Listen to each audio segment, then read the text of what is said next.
Good evening friends, అందరూ ఎలా ఉన్నారు? డిన్నర్ చేశారా? బాగున్నారా? ఏదో కాలక్షేపం కబుర్లు చెప్పుకుందాం మనం కూడా. మనకి న్యూస్ ఎప్పుడు ఏదో ఒక న్యూస్ సోషల్ మీడియాలో చిత్రత ఎక్కువైపోయింది. మొన్న అసెంబ్లీలో బాలకృష్ణ గారు ఏదో అన్నారని చెప్పి అది కొన్ని రోజులు నడిచింది. ఇది ఏది రైటో ఎదురంగా నేను చెప్పను కానీ చెబుతున్నా. ఆ తర్వాత వచ్చేసి అంతకుముందు మోహన్ బాబు గారిది ఏదో నడిచింది, వాళ్ళ ఫ్యామిలీ కూడా అది అయిపోయింది. ఇక తర్వాత వచ్చేసి మొన్న రాజమౌళి గారు మహేష్ బాబు గారి సినిమా ఫంక్షన్లో ఏదో కొంచెం అసహనం వ్యక్తం చేశాడు దేవుడు హనుమంతుడి గురించి. ఏదో అది ఒక పెద్ద ఇష్యూ అయిపోయింది, క్షమాపణ చెప్పాలి అది అని. అసలు వాస్తవంగా జనరల్గా ఏదో ఒక విషయం మీద మనం ఎప్పుడు ఏదో ఒకటి నడుస్తూనే ఉంటుంది మనకి. అది రైట్ ఆర్ రాంగ్ అనేది తర్వాత పక్కన పెడితే, ఈ సోషల్ మీడియా, ఈ టీవీ, ఇంతకుముందు టీవీ న్యూస్, ఇప్పుడు మనకి యూట్యూబ్ వచ్చిన తర్వాత ఇంకా ఎక్కువైపోయింది.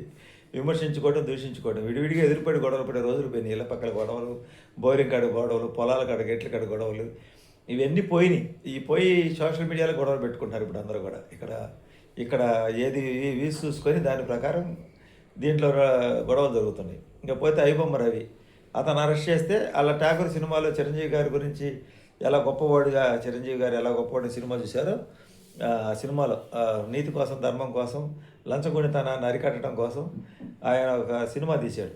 అలాగే ఇప్పుడు ఇతను కూడా మాలాంటి పేదవాళ్ళ కోసం అతను కష్టపడుతుంటే, ధనవంతుల కోసం మీరు పాటు పడుతూ మాలాంటి పేదవాళ్ళకి సినిమా చూసే అవకాశం లేకుండా ఈ సినిమా వాళ్ళంతా రేట్లు విపరీతంగా పెంచేసి మాకు ఎటు మా అవకాశం లేకుండా చేసినందుకు మాకు దేవుళ్ళకి వచ్చి అతను సినిమా చూపిస్తున్నాడు, మేము ఇంట్లో కూర్చొని సినిమా చూడగలుగుతున్నాం అని చెప్పి ఈ సామాన్యుల వాదన.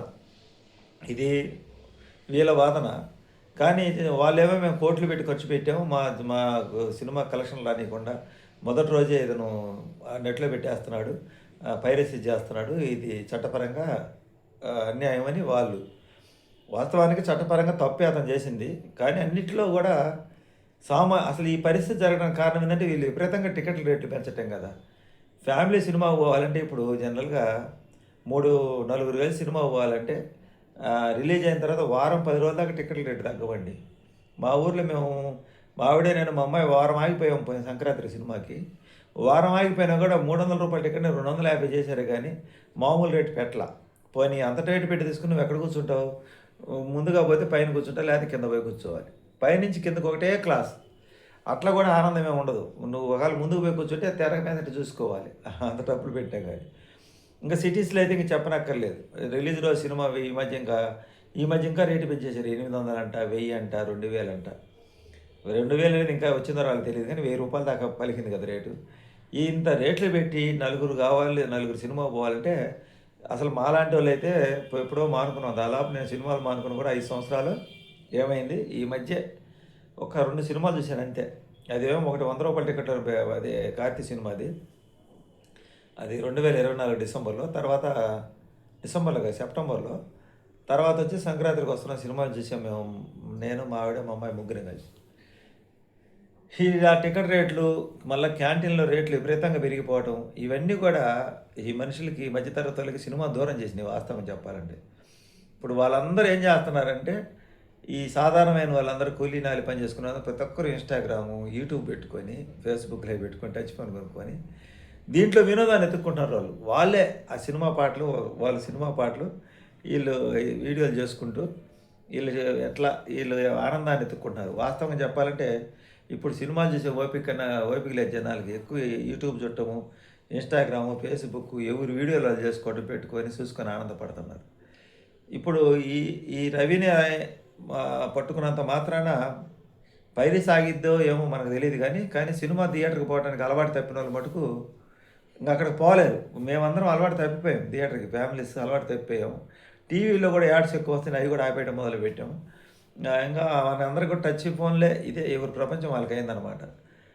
దీంట్లో లైవ్లు పెట్టుకొని మాట్లాడుకోవటము, దీంట్లోనే స్టెప్స్ వేయటము, ఎవరికి వాళ్ళే హీరోలు అయిపోయారు, ఎవరికి వాళ్ళే సీరియల్స్ స్టోరీ చెప్పినట్టు ఎవరి కుటుంబ కష్టాలు వాళ్ళు చెప్పుకుంటారు. నిజమా కదా? ఇంకా లైవ్లు పెట్టుకుంటే అందరూ ఒకసారి చేరి కామెంట్లు పెట్టుకుంటూ పిచ్చాపాటిగా కబుర్లు చెప్పుకుంటూ ఉన్నారు.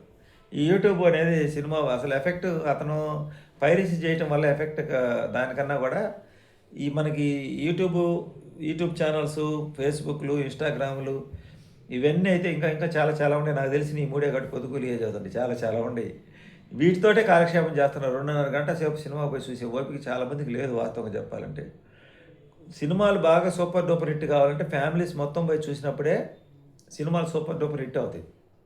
ఇప్పుడు ఏమైందంటే 10 మంది చూసే సినిమా టికెట్ రేటు మరి అంతే కదా!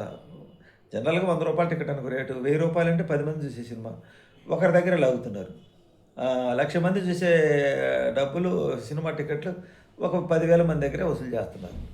10,000 మంది అంటే సినిమాలు ఓపెనింగ్ తొలి రోజు ఓపెనింగ్ అని కలెక్షన్ అనుకుంటున్నారు. ఇంకా ఎంత పెంచుతున్నారో అంత తగ్గిపోతున్నారు థియేటర్‌లకి వచ్చే సంఖ్య.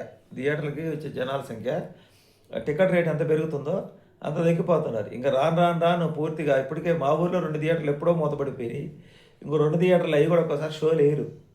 అలా పెద్ద హీరో సినిమా వస్తేనే వారం 10 రోజులు, 10 రోజులు, 12 రోజులు 12 రోజులు 10, 12 రోజులు, 15 రోజుల లోపల అయిపోద్ది సినిమా. సినిమాకు పోయి ఇంట్రెస్ట్‌గా పోయి చూసేవాళ్ళ సంఖ్య తగ్గిపోయింది పూర్తిగా. ఇక సెకండ్ షోకి పోతే అక్కడ పోయేరికి వాళ్ళు సక్రంగా ఏసీ ఎయ్యరు. 10 మంది లేకపోతే సినిమా ఎయ్యరు. అందుకని అక్కడ దాకా పోయి వెనక్కి రావడం ఎందుకని ఒక్కోసారి షో ఉండదు కాబట్టి అట్ట కూడా చాలామంది ఆగిపోతున్నారు. సినిమా పిచ్చోళ్ళు సెకండ్ షోకి పోవడం ఎందుకు ఫస్ట్ షోకి చూసుకున్నారు ఉంటే పోతున్నారు లేకపోతే లేదు. సినిమా అనేది టోటల్‌గా ఈ టచ్ ఫోన్ వచ్చిన తర్వాత యూట్యూబే కాదు అసలు టచ్ ఫోన్ ఉంటే బట్టే కదా మనం యూట్యూబ్‌లో ఏం చూడండి. Jio network data unlimited data Airtels వీళ్ళందరూ నెట్వర్క్‌లో అందరూ అన్లిమిటెడ్ డేటా ఇవ్వడం వల్ల దీని ప్రభావం సినిమా మీద పడింది. అతనొక్కడి వల్లే కాదు. రేపు అమాంతం సినిమా కలెక్షన్లు పెడతాయంటే ఏం పెరగవు. నాకు తెలిసి ఏం పెరగవు కావాలంటే చూడండి. కాకపోతే ఒక నెల రోజులు ఆగి ఓటీటీలో టీవీలో వస్తే చూస్తారు. లేకపోతే దీంట్లో మెంబర్షిప్ తీసుకునేవాళ్ళు చూస్తారేమో. ఫోన్‌కి అలవాటు పడ్డాడు థియేటర్‌కి పోరు.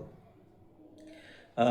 అది ఇంక దాని గురించి పెద్ద వ్యవహారం చేస్తున్నారు. చాలా చాలా చేస్తున్నారు. కాకపోతే అతని తెలివితేటలని ఉపయోగించుకోగలిగినట్టయితే సమాజానికి మంచిగా మారొచ్చేమో. ఇట్లాంటి చేయటం అంతా అతనికి తెలుసు కాబట్టి. హ్మ్. ఇదండి ఈరోజు వీడియో. మనం ఎప్పుడైతే విపరీతంగా రేట్లు పెంచామో విపరీతమైన జనాల దగ్గర లాగాలనుకుంటున్నారు. సామాన్యుల దగ్గర అంత సంపాదన లేదండి వాస్తవంగా చెప్పాలంటే. ఆళ్ళు రేట్లు పెంచినంత అందరూ ఇప్పుడు షాపులోళ్ళు రేట్లు పెంచుకుంటున్నారు. ఇల్లోళ్ళు రేట్లు పెంచుకుంటున్నారు. స్థలాలు రేట్లు పెంచుకుంటున్నారు. సినిమా వాళ్ళు ఒక యూనిట్‌గా అయ్యే రేట్లు పెంచుకుంటున్నారు. క్యాంటీన్‌లోళ్ళు రేట్లు పెంచుకుంటున్నారు. అందరూ ఒక మార్కెటింగ్ ఒక యూనిట్‌గా తయారై వాళ్ళు శాసిస్తున్నారు సమాజాన్ని. ఇక సామాన్యుడు ఏం చేస్తాడు?